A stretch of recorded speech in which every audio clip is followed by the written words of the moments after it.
Hello and welcome.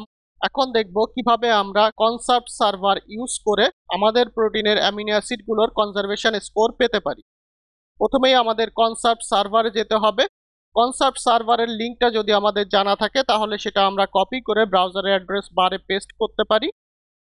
Conserve সার্ভারের লিঙ্কটা video description বক্সে দেওয়া আছে। এটা হচ্ছে কনসার্ভ সার্ভারের হোম পেজ। এশিয়ান কান্ট্রিগুলো থেকে ইনক্লুডিং বাংলাদেশ কনসার্ভ সার্ভারটা অ্যাক্সেস করতে প্রবলেম হচ্ছে কিছুদিন যাবত। এজন্য আমরা অপেরা ব্রাউজারের ভিপিএন দিয়ে সার্ভারটা অ্যাক্সেস করছি। এখানে আমরা দেখতে পাচ্ছি আমরা দুইটা অপশন সিলেক্ট করতে পারি, একটা হচ্ছে অ্যামিনো অ্যাসিডস এবং আরেকটা হচ্ছে নিউক্লিওটাইডস। এরপর এখানে আমাদের যদি নোন স্ট্রাকচার থাকে, মানে আমাদের প্রোটিনের এক্সপেরিমেন্টাল ডিটারমিন 3D স্ট্রাকচার থাকে, আমরা সেই পিডিবি আইডিটা এখানে দিতে পারি, অথবা আমরা এখানে ইউনিপ্রোট আইডি দিয়ে দিতে পারি। এখানে আমরা আমাদের প্রোটিনের 3D স্ট্রাকচার অথবা 3D কোঅর্ডিনেট ফাইলটা আপলোড করতে পারি, যেমন আলফা ফোল্ডারের স্ট্রাকচার এখানে আপলোড করা যায়। এখানে আমাদের চেইন আইডি সিলেক্ট করতে হবে। আমাদের প্রোটিনের যদি স্ট্রাকচার না থাকে তাহলে আমরা এই অপশনটা সিলেক্ট করতে পারি।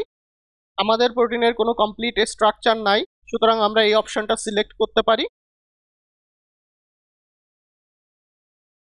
এখানে আমাদের প্রোটিনের ফার্স্টটা সিকোয়েন্সটা দিয়ে দিতে হবে।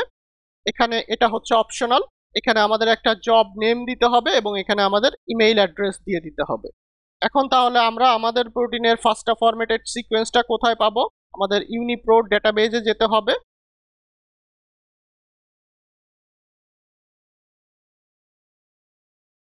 এখানে আমরা ক্লিক করব।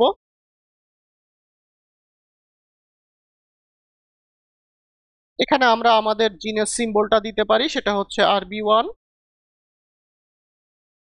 এখানে প্রথমে যে এন্ট্রিটা দেখতে পাচ্ছি এটা হচ্ছে আমাদের RB1 প্রোটিনের এন্ট্রি।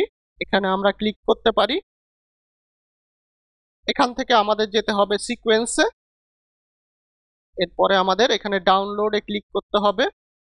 এটা হচ্ছে আমাদের প্রোটিনের ফার্স্টটা ফরম্যাটেড সিকোয়েন্স। এখান থেকে আমরা পুরাটা সিলেক্ট করে কপি করতে পারি।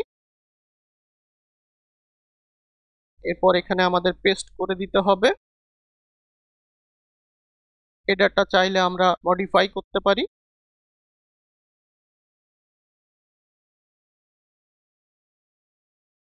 এখন আমাদের নিচের দিকে যেতে হবে।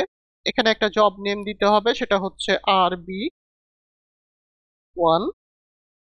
এখানে আমাদের মেইল অ্যাড্রেস দিয়ে দিতে হবে।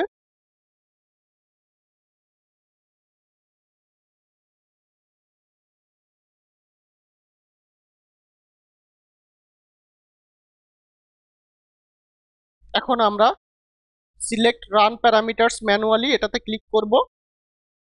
যেভাবে আছে সেভাবেই আমরা রাখবো, ডিফল্ট যেভাবে আছে সেভাবে। এরপর এখানে আমরা সাবমিটে ক্লিক করব। এখানে প্রেডিকশনটা কমপ্লিট হতে আধা ঘন্টা থেকে 1 ঘন্টা লাগতে পারে। প্রেডিকশনটা কমপ্লিট হলে রেজাল্টের একটা লিঙ্ক আমরা মেইলে পাবো।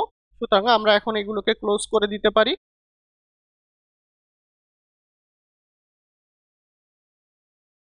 আমাদের কনসার্ভের প্রেডিকশনটা কমপ্লিট হয়ে গিয়েছে।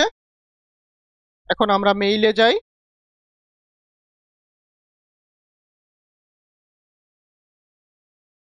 এখানে আমরা মেইলটা দেখতে পাচ্ছি। এখানে আমাদের ক্লিক করতে হবে। এখানে আমরা রেজাল্টের লিঙ্কটা দেখতে পাচ্ছি, এটাকে আমরা কপি করব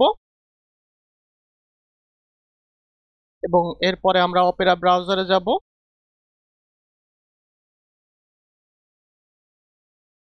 এখানে আমরা লিঙ্কটা পেস্ট করব। এরপর আমাদের এন্টার দিতে হবে। এখানে আমরা রেজাল্ট পেজটা দেখতে পাচ্ছি। এখন আমাদের যেতে হবে গো টু দ্য রেজাল্টস। এখন আমরা নিচের দিকে যাব। এখানে আমরা গ্রাফিক্যাল রিপ্রেজেন্টেশনটা দেখতে পাচ্ছি। এরপর আমাদের এখানে ক্লিক করতে হবে। এখানে আমরা রেজাল্ট গুলো দেখতে পাচ্ছি। এখানে যেমন কালার কোড, এখানে আমরা কনজারভেশন স্কোর দেখতে পাবো 97952। এগুলো হচ্ছে কনজারভেশন স্কোর এবং কালার কোড। এখন আমরা কন্ট্রোল A দিয়ে পুরোটাকে সিলেক্ট করতে পারি। এরপর আমরা কপি করব। এরপর আমাদের রেজাল্ট ফোল্ডারে যেতে হবে। রেজাল্টগুলোকে রাখার জন্য আমরা একটা রেজাল্ট ফোল্ডার ক্রিয়েট করি, সেটা হচ্ছে 27। আন্ডারস্কোর কনজারভেশন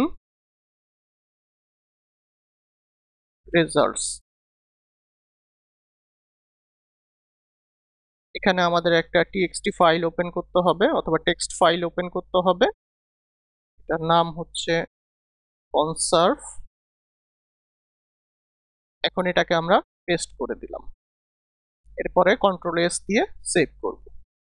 এখন তাহলে দেখলাম কনসার্ভ সার্ভার ইউজ করে আমরা কিভাবে আমাদের প্রোটিনের অ্যামিনো অ্যাসিডগুলোর কনজারভেশন স্কোর পেতে পারি এবং রেজাল্টটা ডাউনলোড করতে পারি অথবা রিট্রিভ করতে পারি। Thank you everyone.